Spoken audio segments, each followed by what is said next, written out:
Hola amigos y amigas de UNEFE-TV, aquí nos encontramos nuevamente con nuestro tablero de ajedrez desplegado para poner en jaque otro tema que vive la sociedad actual en nuestro país.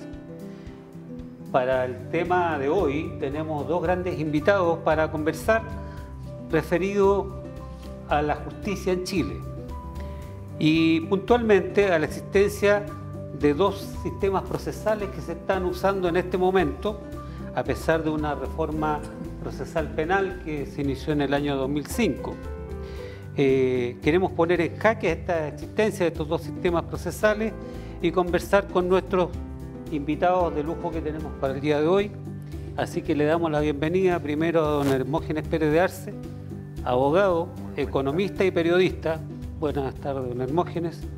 Y también el abogado Maximiliano Murat, destacado abogado, estudioso penalista y tenaz defensor de exmiembros de las Fuerzas Armadas que hoy se encuentran procesados por causas principalmente de derechos humanos.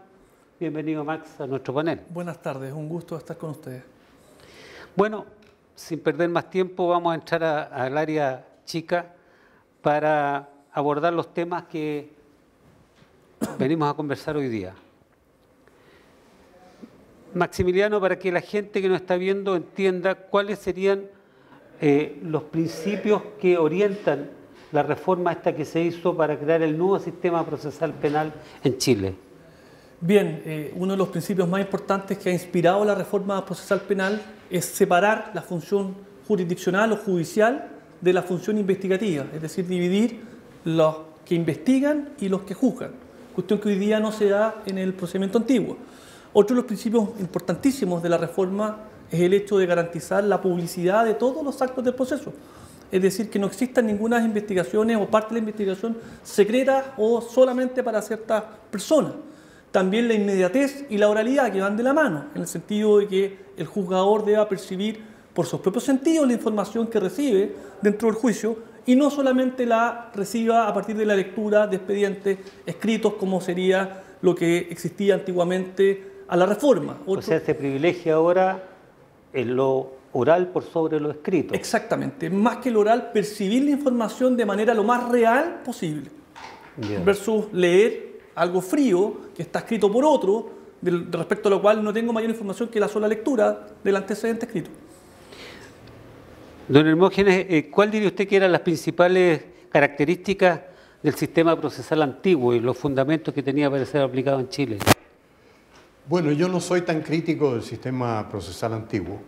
De lo que sí soy crítico es de los jueces que no aplican las leyes.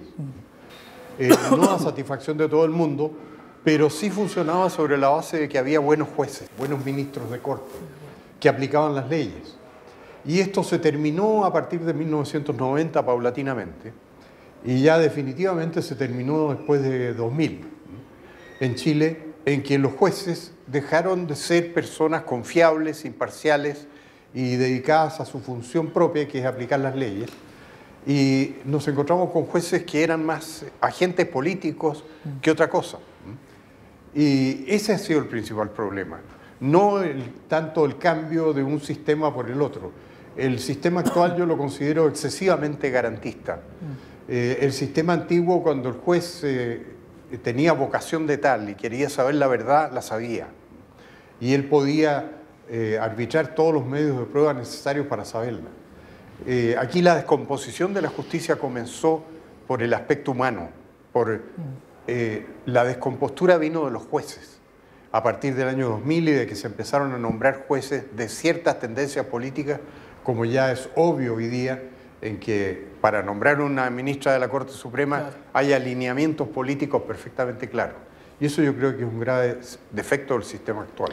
Pero al parecer no sería justo de que si se aplicó, si se hizo una reforma procesal penal, se haya dejado una parte de los chilenos afuera, a lo mejor pensando que era demasiado garantista el nuevo sistema procesal y dejan, en este caso, a exuniformados procesados bajo un sistema procesal que ya es obsoleto.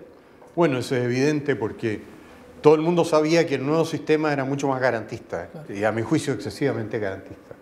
Y al dejar a un sector fuera de ese sistema, obviamente se estaba discriminando. Lo que sucedió es que como el nuevo sistema se puso paulatinamente en marcha, se justificó que no, en todo el país no se pusiera en marcha el mismo día.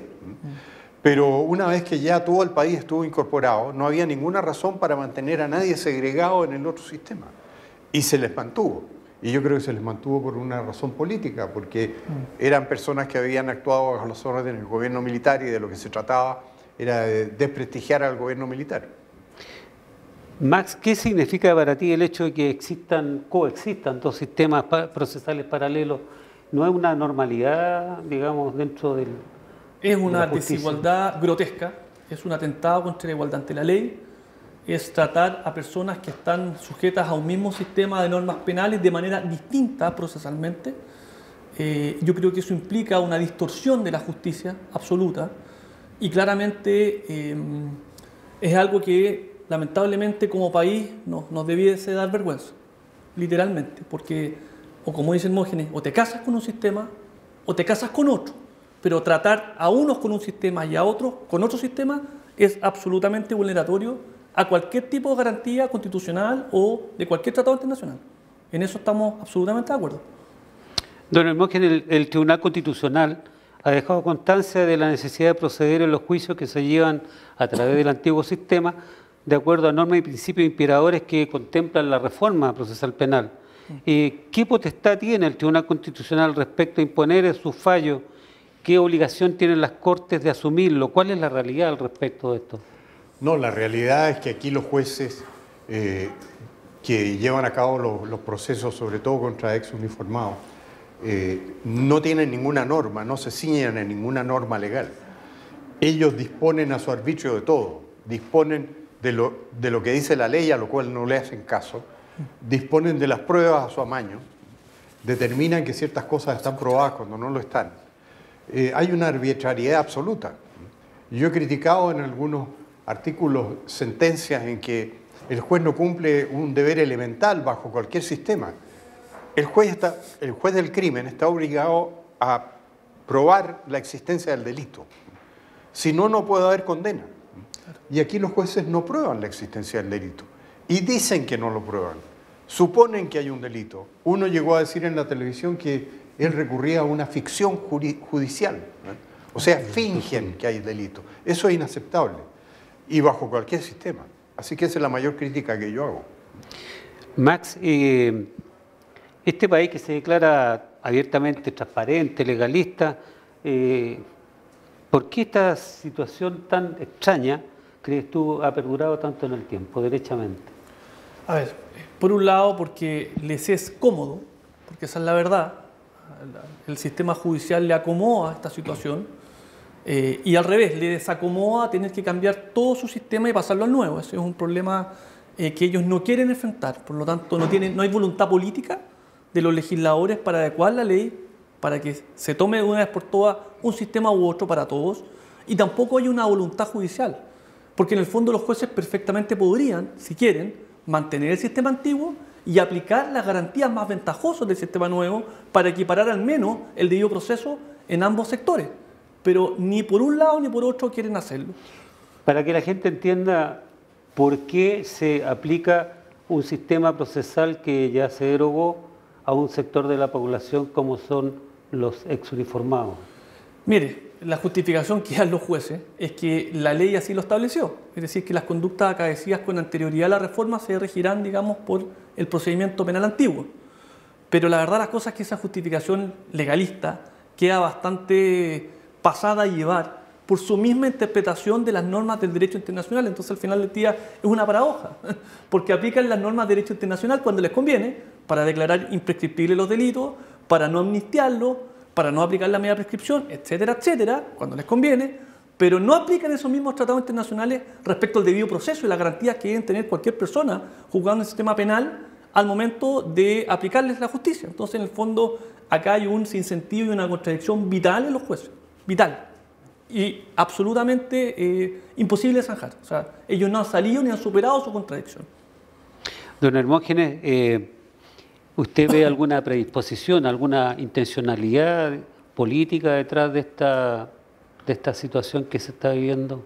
Ese es todo el problema. El problema es que los jueces no actúan como tales, sino como agentes políticos poseídos de una visión de lo que sucedió en Chile, en que la misión de ellos es condenar a los exuniformados que están sometidos a proceso. Y entre medio de esto está, yo diría, corrompido por un móvil económico.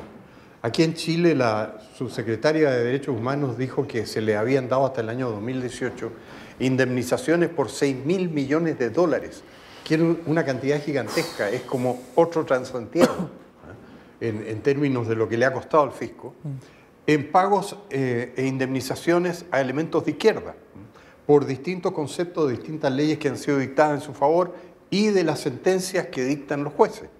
Ahora, los jueces dictan las sentencias a sabiendas de que eso es evidente. Ellos no pueden desconocer cosas básicas del derecho penal, que ningún alumno puede pasar el primer curso de derecho penal sin saberla. Por ejemplo, que existe la presunción de inocencia, que el juez tiene que probar el delito. Eso lo saben. ¿Y por qué no lo aplican?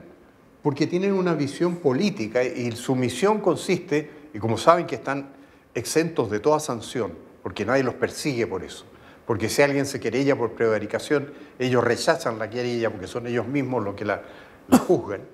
Entonces se saben impunes. Esta es una manera de delinquir desde la justicia con completa impunidad. Yo no le atribuyo ninguna otra reflexión compleja, no. Ellos tienen una misión política, que es condenar a los militares. Y si no la cumplen, están ahí el Partido Comunista y el Partido Socialista listos para irseles encima y acusarlo constitucionalmente y hasta aprobarles una acusación. Hay una predisposición también del estamento político, al parecer, digamos, de la derecha y de la izquierda en esta situación, porque esto no ha cambiado desde que se hizo la reforma y prácticamente desde que Chile adhirió al Pacto de Roma. Esta situación no ha cambiado. No, se ha cambiado, porque hasta 2005 la mayoría de la sala penal de la No, me refiero del 2005 en adelante, no parece que no... Sí, no, es que hasta el 2005 se aplicaban las leyes. Claro, pero de ahí en adelante al parecer no hay... Hubo cambio de nombres. Claro. Los ministros de izquierda pasaron a predominar y por lo tanto condenan. Cuando no predominaban los ministros de izquierda y predominaban los ministros que aplicaban la ley, no condenaban, aplicaban la prescripción y la amnistía. ¿Y qué opinión le merece, don Hermógenes, la actitud que han tenido, digamos, ya estos dos gobiernos, no sucesivos, pero dos gobiernos de centro-derecha que ha tenido el país respecto a este tema? No, han sido el peor cuchillo contra la aplicación de la justicia y de las leyes, porque Sebastián Piñera ha encabezado con las querellas de su gobierno anterior, ha triplicado el número de querellas que son el origen de la ilegalidad. O sea, el gobierno al querellarse por un delito que está amnistiado y prescrito es coautor de la prevaricación, porque es el que moviliza la justicia. Mire, había un caso, si me permite alargarme un segundo, un caso en que juzgaron al cuartel Ancla 2 de Talcahuano, en que los jueces de primera instancia le habían aplicado una penalidad de 541 días remitidos a 5 oficiales que estaban procesados. Porque ellos se daban cuenta de la barbaridad que había en todo esto, que una cosa que había sucedido hace 40 años se estuviera juzgando ahora. Eso llegó a la Corte de Apelaciones y la Corte de Apelaciones confirmó. Esto era en 2012. Y la Corte Suprema, por 3 votos a 2, ya había una mayoría demócrata cristiana de izquierda, los condenó a 5 años y un día no remitidos, o sea, que no eran posibles de remitir, o sea, de condena efectiva. Entonces, los jueces inferiores se dieron cuenta mejor de la barbaridad en que estaban y por eso les dieron nada más que 541 días remitidos. Pero los jueces superiores de la Corte Suprema, en que ya había mayoría de centro-izquierda, no tuvieron ningún empacho en reírse de la legalidad. Yo hice un artículo sobre esto que lo mandé al Colegio de Abogados, no lo quisieron publicar en la revista del colegio, pero yo lo publiqué en mi blog, comentando precisamente este caso. O sea, y la querella se originó en el gobierno de Piñera, la querella que alteró todo el orden jurídico para incurrir en la prevaricación. Así que yo creo que el peor castigo lo han recibido los uniformados injustamente procesados y condenados, lo han recibido la centro-derecha. Y habiendo compromiso, entiendo, firmado durante creo que en este mismo local en que estamos. las postulaciones. En este mismo local en que un poco estamos, cercano acá. Piñera Sí. hizo la promesa de que se iba a aplicar la prescripción y Claro. de que los procesos no se iban a eternizar y una serie de cosas. Así es. Maximiliano, ¿tú ves y una hipotética salida de esto? ¿Cuáles son los caminos jurídicos, legales a seguir? ¿Habrá una reforma? Las pocas veces, y ahí coincido con don Hermógenes, las pocas veces que algunos jueces de la Suprema han querido hacer algo de justicia, por ejemplo, cuando entendieron que la ley de libertad condicional debía ser para todos por igual, lo que hace el poder político es de inmediato amedrentarlo, inmediatamente poner una acusación constitucional en su contra, sea justa o injusta, porque fue justo contra esos jueces, que por lo demás han fallado en innumerables oportunidades a favor de ellos, en casi todas las causas. Sin perjuicio de eso, reconocieron que tenían derecho al tema de la libertad condicional y de reinsertarse a la sociedad. Y bueno, finalmente, ¿qué pasó después de eso? No ha salido nadie más de libertad condicional. O sea, en el fondo, no ha salido más gente. Y están aplicando una ley que abiertamente es retroactiva y que atenta contra garantías constitucionales de los reclusos que están en Punta Peuco con Colina. Entonces, el tema viene por el lado político. Los políticos no quieran hacer nada, sino por el contrario, que esto siga igual. Y mientras no tengamos una mayoría que piense como nosotros, va a ser muy difícil que los jueces hagan algo, porque los políticos van a estar encima de ellos, tratando de amedrentarlo por la vía de la acusación constitucional, o peor, como dice don Hermógenes, no nombrándolos en la Suprema. Porque ¿qué es lo que pasa? Ellos tienen ahora el poder, porque tienen la mayoría en el Senado, y si quieren o no nombran a un ministro, y bueno, los ministros ¿qué van a hacer? Van a tratar de darle un gusto a esa mayoría del Senado, fallando o interpretando la ley de la manera como la ve esa mayoría del Senado, si no, no van a tener derecho a llegar a la Suprema, a pesar de su intachable carrera, a pesar de su intachable ética y a pesar de ser una persona idónea. Entonces, en el fondo, eso es una manipulación del sistema, absolutamente. O sea, tú eres pesimista respecto a Totalmente pesimista. Yo creo que aquí lo que tiene que pasar es que seguir insistiendo en esto, absolutamente, y en algún momento, esto es como los péndulos, cuando tú abusas mucho de algo, llega un momento en que toca arriba el abuso y empieza a bajar. Y no pierda cuidado que en algún momento los familiares de los que están hoy día cumpliendo penas en Punta Peuco o procesados van a terminar demandando al Estado para que ellos indemnicen a las familias por todo el horror que lo han hecho pasar en los últimos 25 años. Si esto no cabe ninguna duda. Tener a personas de 90 años privadas de libertad no tiene ningún sentido. ¿Qué reinserción social me están hablando por una persona de 90 años? Una persona con enfermedad terminal que se está muriendo de cáncer. Acaban de morir hace poco dos... Pero si se mueren a cada rato, no hace poco. Una persona, recién estuve peleando un amparo en la Corte Suprema de una persona que tenía deterioro cognitivo, o sea, estaba enajenado mental, dicho por el psicólogo Punta Peuco, que por lo demás dice que todo el mundo está sano. Imagínense, no, y lo dejaron perfectamente cumpliendo la condena. Entonces, en el fondo, esto va más allá. ¿Y qué hace el Poder Ejecutivo? Nada. Pudiendo hacer muchas cosas. Entiendo nada. que van alrededor de 15 fallecidos ya en este gobierno, creo. Por el momento. Y no pierda cuidado que van a haber más gente. Porque usted sabe lo que es enfrentar un juicio durante 10 o 15 años, cómo se deteriora la salud de la persona. En el nuevo sistema los tiempos son más cortos. Son mucho más acotados, efectivamente. No puede pasar de 2 años la investigación. Aquí estamos hablando de investigaciones que llegan a durar 20 años. Claro. Realmente no tiene pies ni cabeza. Don Hermógenes, un exministro de la Corte Suprema, don Patricio Valdés, declaró a los medios en una oportunidad, dice, la mayoría de los procesos los cuales se han nombrado un ministro en visita han sido resueltos en virtud de principios y doctrinas foráneas, apartándose e infringiéndose las normas constitucionales y legales que rigen la materia. ¿Qué opinión le merece digamos, lo que dijo este ex ministro de la Corte Suprema? Bueno, tiene toda la razón. Lo que sucedía hasta el año 2005 es que en la Sala Penal de la Corte Suprema había una mayoría de los jueces que respetaban las leyes. Entonces, aplicaban las leyes. Y lo que sucedió a partir de entonces fue que se constituyó una mayoría izquierda. Y había 2 destacados ministros de la Corte Suprema que jubilaron, que eran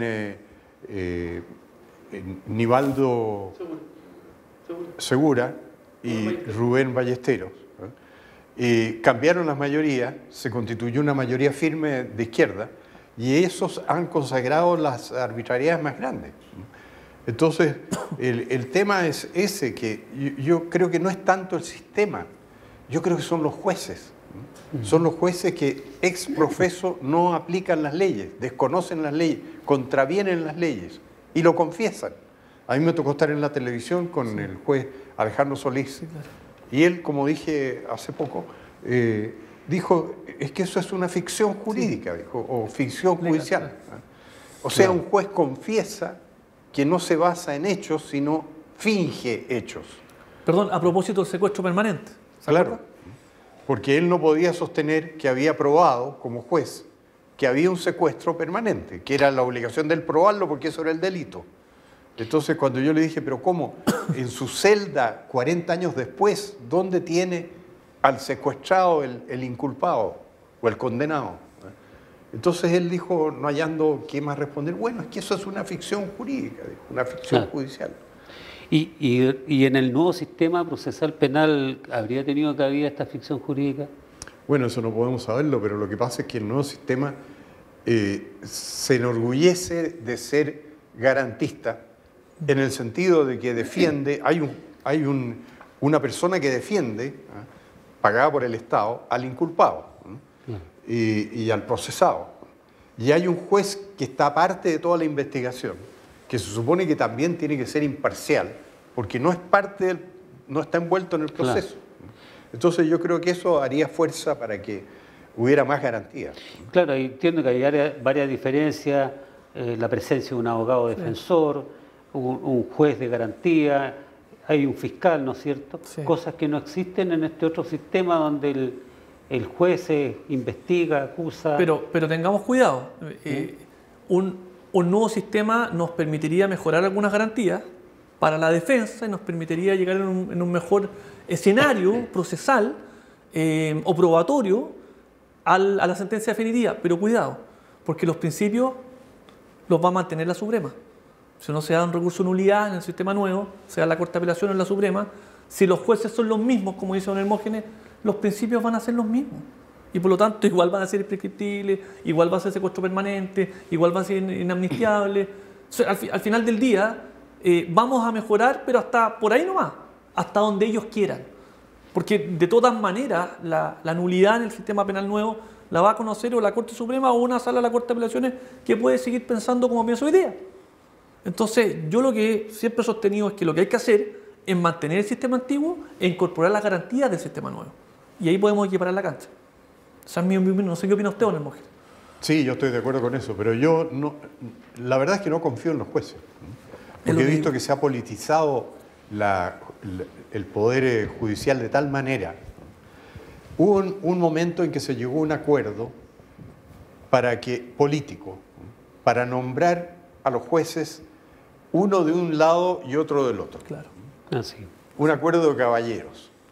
Y resultó que los senadores de derecha, nadie habla del tema de los derechos humanos porque ese es definitorio, sí, claro. Y ella misma yo creo que no se atreve a decir nada de su real pensamiento porque parece que es una persona rigurosa en materia de aplicación de derechos. Y es muy curioso, los diarios no tocan este punto. Es que ella se inhabilita en este tipo de causas por tener un pariente que trabajó en el gobierno militar. Ah, ya. Estamos hablando de la ministra. Repeto, sí. Entonces es una ventaja para ella porque no tener que pronunciarse sobre esta materia le parece ser una ventaja y aún así se negocia y politiza. Aún así la tienen en jaque, como dice el programa, y no quieren aprobarla tan fácilmente para poder torcerle la mano al gobierno para que el próximo, porque ese es el tema, el próximo sea del lado del otro lado. Algo claro, que no debería ser. Y sobre todo que no cumplan el pacto de caballeros. Porque claro. Es feo ya que sea te toca a ti, me toca a mí. Claro. Eso ya es feo. Sí. Pero cuando te toca a ti, nosotros cumplimos y cuando me toca a mí, tú no cumples. Claro, pero eso ya es horrible. Encima vuelven a reincidir, digamos, prestándole ropa al otro. Claro. A su juicio, ¿cuáles son las principales inconstitucionalidades e ilegalidades que se están produciendo en este momento con estos procesos a exuniformados? Bueno, son tan numerosas que sería demasiado largo el número. Pero en primer lugar el hecho de que la discriminación que constituye que se aplique un distinto proceso penal a unas personas que a otras. Claro.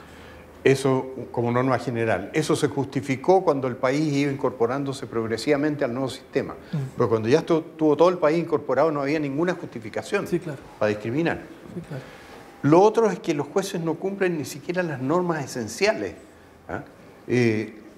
Cité una, la obligación del juez es probar la existencia del delito. Ellos no la prueban. Claro. Simplemente lo suponen, lo fingen. Enseguida, en materia de apreciación de los hechos,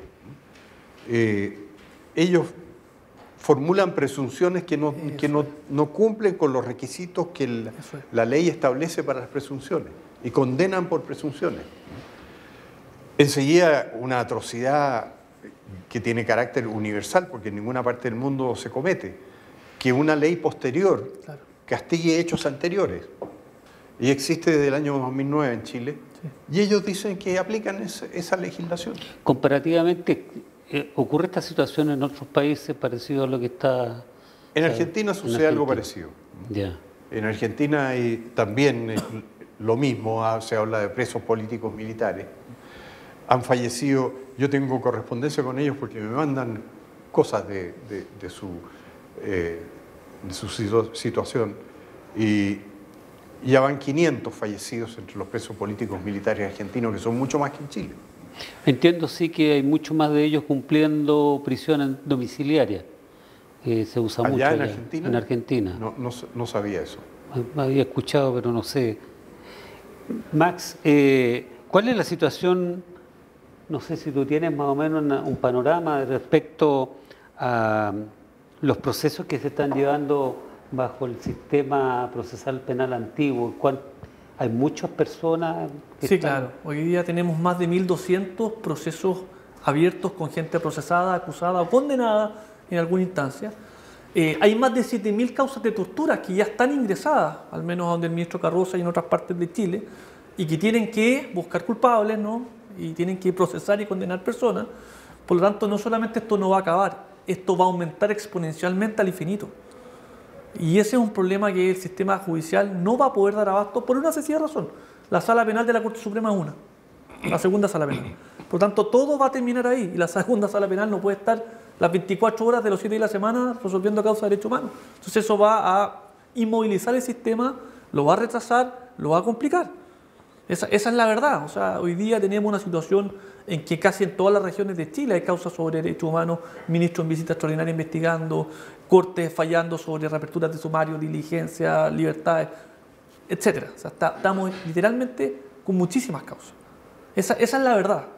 Y esto no va a parar, ¿sí? Va a aumentar y además, como veo cómo van las cosas, lo más probable es que se va a poner más complejo el sistema.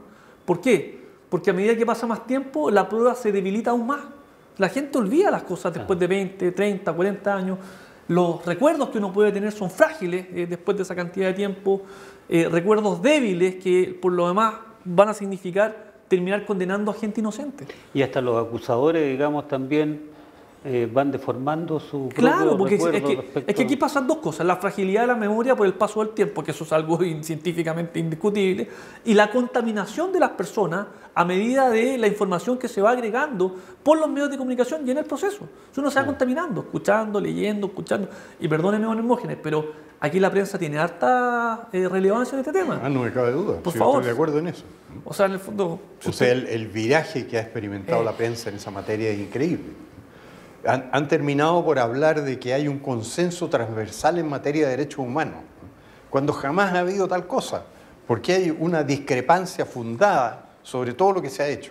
Pero el Mercurio decía el otro día, justamente cuando se rindió un homenaje al brigadier Krasnov en la escuela militar, claro, que le costó la renuncia a un distinguido oficial que era el director de la escuela militar, el general Villarroel.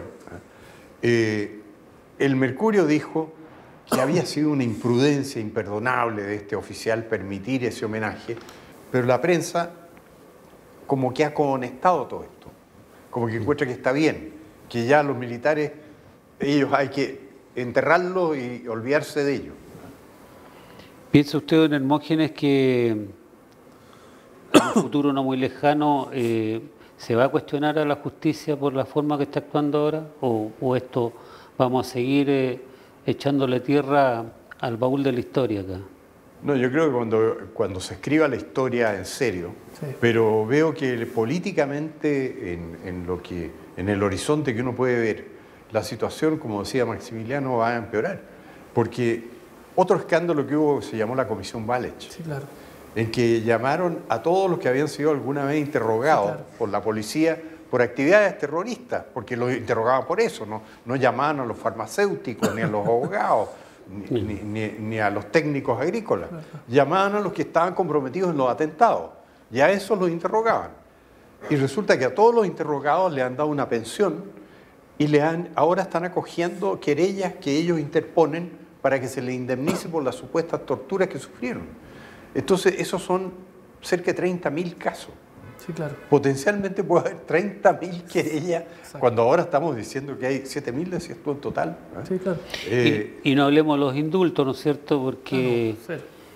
los indultos, entiendo que no hay nadie que esté preso por nadie, delitos terroristas. Nadie, claro. Y del otro lado, bueno, sabemos la realidad que se está viviendo. No, hay una realidad tan absurda, perdón, Hermógenes, como que el único indulto que parecía ser que fue otorgado después de que falleció la persona, que es el caso Cardemil. Claro. Pero si es de loco, imagínense darle un indulto a una persona que ya falleció. Pero qué es de loco. Sí. ¿Qué es de loco? Perdóneme. Y, ¿Tú sabes ese caso? sí, sí. Una persona que tiene una enfermedad terminal, que se estaba muriendo, se estaba diciendo que estaba muriendo, estaba comprobado científica y médicamente que se iba a morir, el gobierno quedó pensando, bueno, parece ser que hay que otorgarlo, ¿no? En este caso extraordinario. Bueno, la persona se murió y después salió el decreto. ¿Qué antecedentes hay de la justicia comparada con otras naciones respecto al caso chileno de lo que se está viviendo? A ver, es bien complicado porque, por ejemplo, en algunos países como España no aceptan eso. Lisa y llanamente no aceptan y aplican la prescripción o la amnistía o algún tipo de solución política al respecto. En otros países como Argentina aplican el sistema nuevo, pero como dicen Hermógenes, como los jueces tienen los mismos principios, terminan teniendo las mismas consecuencias que como si estuvieran en el sistema antiguo. Eso no les sirvió de nada pasar nuevo, en el caso de Argentina. En Uruguay pasa lo mismo, que también se les aplica. Entonces, en el fondo, esto es bien casuista. Esto es bien casuista. Lo que sí hay transversalidad, y en eso sí que no, pues nadie me lo puede discutir. Y eso Claro. puede ser verdad. Igual Que le todos pegaron yo creo que hay recortes. unos que tuvieron más culpa que otros, Claro. pero él decía todos tuvieron la culpa. Claro. Eso fue él nunca más. Pero después dijo, un día salió, fue un exabrupto casi, dijo, el ejército de Chile tiene que asumir la responsabilidad, asume la responsabilidad por todos los hechos punibles y moralmente reprochables del pasado. O sea, dijo, somos los malos. Claro. Eso yo lo consideré inconcebible, sobre todo cuando desde Eduardo Frei para abajo decían la culpa exclusiva de lo sucedido en Chile después del 11 ha sido de la Unidad Popular. Pero salió este señor en 2004 diciendo que había sido el ejército. Una consulta, Max, ¿cómo deberíamos enfrentar, digamos, ustedes enfrentan esta situación de una coexistencia de dos sistemas jurídicos? ¿Qué camino hay, el camino de entendimiento jurídico, legal o incluso político se pueden vislumbrar respecto a esto? A ver, dos cosas. Yo creo que siempre hay que seguir insistiendo, a pesar de que muchos de los jueces no lo van a ver así, pero yo soy un optimista de al menos seguir insistiéndoles a ellos que apliquen la ley y que apliquen la ley que sea más acorde al principio por reo, a las garantías del procesado, que equivalen la balanza, que actúen con justicia y lo más importante, el llamamiento judicial a que ellos se apliquen de la misma manera a lo que ellos creen que ellos cogen o derecho internacional o lo que sea. Si la quieren aplicar, que la apliquen de la misma manera. Por lo tanto, reconozcan la atenuante de la media prescripción, reconozcan cierto el debido proceso, la asistencia al letrado y un montón de cosas que hoy día no se reconocen. Eso es lo primero, seguir insistiendo al llamamiento judicial. En segundo lugar, y eso implica rebeldía, insistir con ellos, no darse por vencido. Lo segundo, mientras no tengamos una mayoría política que entienda el problema y que lo quiera solucionar, y hoy día no está esa mayoría política, es imposible solucionarlo. No hay solución. No, yo insisto que aquí el camino político, es el llamamiento judicial y al mismo tiempo caminos internacionales. Probablemente no se logre nada, a priori, a prima fase, pero hay que dejar huella, registro y constancia de lo que está pasando en Chile. Y cuando esto se agota en la Corte Suprema, el registro y constancia de lo que hace la Corte Suprema es los organismos internacionales, aunque ellos los desechen, algunos, porque ahí queda registrado, como dice don Hermógenes, la prevaricación o la falta de observancia de la ley, o la aplicación incorrecta de la ley, o la mala interpretación de la ley, como usted quiera ponerle el apellido. Pero ahí tiene que dejarse constancia en los órganos internacionales de lo que está pasando en Chile, Porque la verdad las cosas es que nadie puede entender la coexistencia de estos dos sistemas, el injusto para los militares y el justo para las demás personas. Eso es inentendible. Pero no hay más camino. Si usted me pregunta lo del Tribunal Constitucional, el Tribunal Constitucional, que hoy día está siendo disparado por todos lados, lo están también amedrentado. Absolutamente, lo están acechando por todos lados, porque esa es la verdad de las cosas, han sido los únicos que en alguna parte han intentado garantizar los derechos que debiesen tener todos los procesados en Chile. Ni siquiera han ¿cómo se llama esto?, detenido las causas eternamente, ni mucho menos. Lo que han hecho es intentar señalar de que los jueces tienen que aplicar las garantías que correspondan. Es que es algo ínfimo y primario. Y aún así han sido atacados brutalmente. Incluso al presidente del Tribunal Constitucional fue agredido afuera del Tribunal Constitucional, cuando a propósito de la discusión de la ley de libertad condicional, fue agredido a patadas y combos por gente que piensa distinto a él.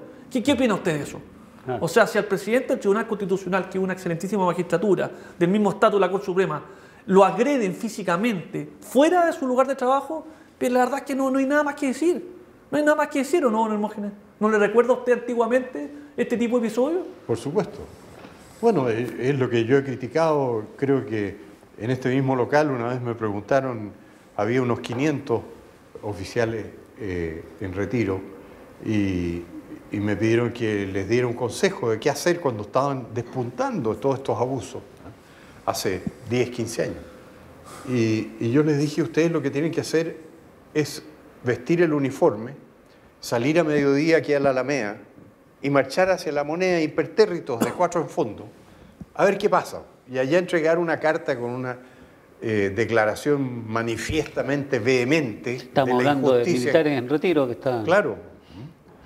Porque aquí en Chile se obedecen nada más que a los hechos. El 11 de septiembre fue una situación de hecho, fue un llamado de los políticos a los militares a actuar, hechos. Y en ese momento, en ese tiempo, en Hermógenes, ¿pasaban cosas como agredir a un presidente de un excelentísimo tribunal físicamente? Sí, durante el UP pasaron toda clase de cosas, ¿no?, similares, ¿no? O sea, por la prensa incluso se habían agresiones a los ministros de la Corte Suprema. Claro. O sea, estamos volviendo a lo mismo. Eso es lo que estoy escuchando. Pero aquí, en este caso, hay por una corriente dominante política muy mayoritaria. Claro.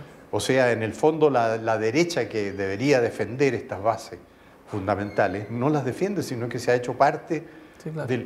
Sebastián Piñera es el mejor símbolo. Claro. Es el autor de la mayoría de las querellas. Sí, claro. O sea, lo el que dices tú, patrocinador. Max, referido a que estamos volviendo, yo creo que estamos superando. Exactamente. Yo no recuerdo, vi garabatos en los diarios, medios, pero no recuerdo que le hubieran pegado al presidente, por ejemplo, de un alto tribunal. No, pero durante el UP, cuando iba un ministro en visita, por ejemplo, no lo dejaban entrar. A una fábrica intervenía, a constatar que estaba intervenida. Es verdad. Un sujeto con metralleta lo echaban afuera, claro, y salía con la camisa rajada, claro. En fin. No, bueno, los vejámenes eran constantes. Sí. Estamos llegando al término de nuestro programa y quería pedirle una reflexión final a cada uno respecto al tema que estamos conversando. Partimos con Max y cierra don Hermógenes. Bueno, la verdad las cosas que son tiempos difíciles, eso es el diagnóstico actual, de que estos tiempos difíciles fortalecen a las personas. Yo creo que nosotros, los que estamos defendiendo a los exuniformados, tenemos que fortalecernos cada día más, a pesar de que la injusticia nos va superando también cada día más, con soluciones creativas, con no darse por vencido. Yo estoy convencido de que no podemos perder esta pelea por muy pocos que seamos y por muy difícil que sea. Mientras más gente sepa de esto y mientras más gente nos vea luchar con más fuerza, esto va en algún momento a cambiar. Esa es mi reflexión. Yo soy una persona joven, no viví lo que vivió un Hermógenes a buena hora, ¿no? Pero entiendo de que si las cosas siguen como están, no pierda duda que hacia allá vamos. Y eso puede significar literalmente un problema mayor para Chile. Por lo tanto, yo creo que las generaciones que vienen no pueden dejar de tener a la vista este problema y darle una solución. Si al final del día todos vamos a ganar si esto se mejora y se soluciona. Las heridas no pueden estar eternamente abiertas. Y esta herida, de todos los lados, está abierta. Y parece ser que no la quieren cerrar. Parece ser que les gusta que esté abierta y que sangre, y que sangre, y que sangre. Y ese es el llamado a la gente joven y a la gente que está, a que se sensibilice con el tema y no lo deje pasar como algo que no le importa. Porque al final del día, esta y otras injusticias juntas van a terminar destruyendo nuestra sociedad. Así que el llamado es a seguir más fuerte que nunca en este tema. Gracias, Max. Bueno, mi reflexión es que la situación actual no parece tener remedio. Yo creo que sus camaradas en actividad deberían haber ido al rescatar a los caídos tras las líneas enemigas. No fueron, todo lo contrario. Han cohonestado, empezando por Juan Emilio Cheire en 2004, han cohonestado después todo lo que se ha hecho. Podrían hoy día haber reaccionado de alguna manera enérgica, políticamente. No lo han hecho. Se han pasado al otro lado, al otro bando, porque hoy día están con el gobierno de Piñera, que es el más activo generador de prevaricaciones en el país y de injusticia. Así que yo en ese sentido no tengo ninguna esperanza de que haya un cambio visible en el futuro. Lo único que uno debe luchar es porque se sepa la verdad, porque eso es imposible de derrotar.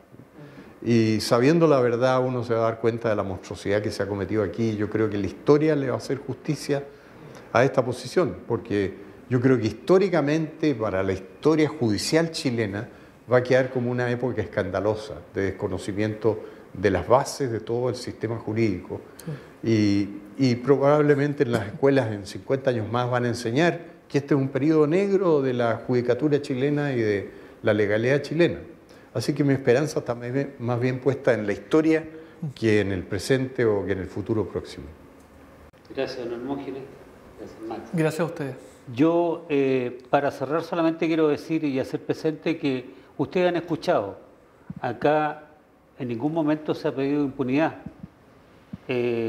ni se ha pedido alguna franquicia especial, se ha pedido justicia justa, que es una demanda que por lo demás se viene escuchando hace muchos años dentro del mundo de uniformados en retiro y que no se está aplicando. Esa justicia justa, que es la que en general se le da a todos los chilenos. Yo quiero agradecerle a ustedes, amigos televidentes, su atención en este programa.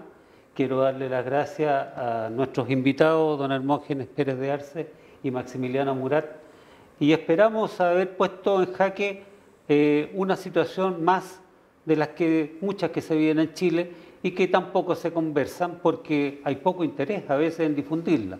Esperamos haber sido una fuente de información y al menos de inquietud para que ustedes que están viendo detrás de la pantalla lo que estamos comentando puedan informarse mejor.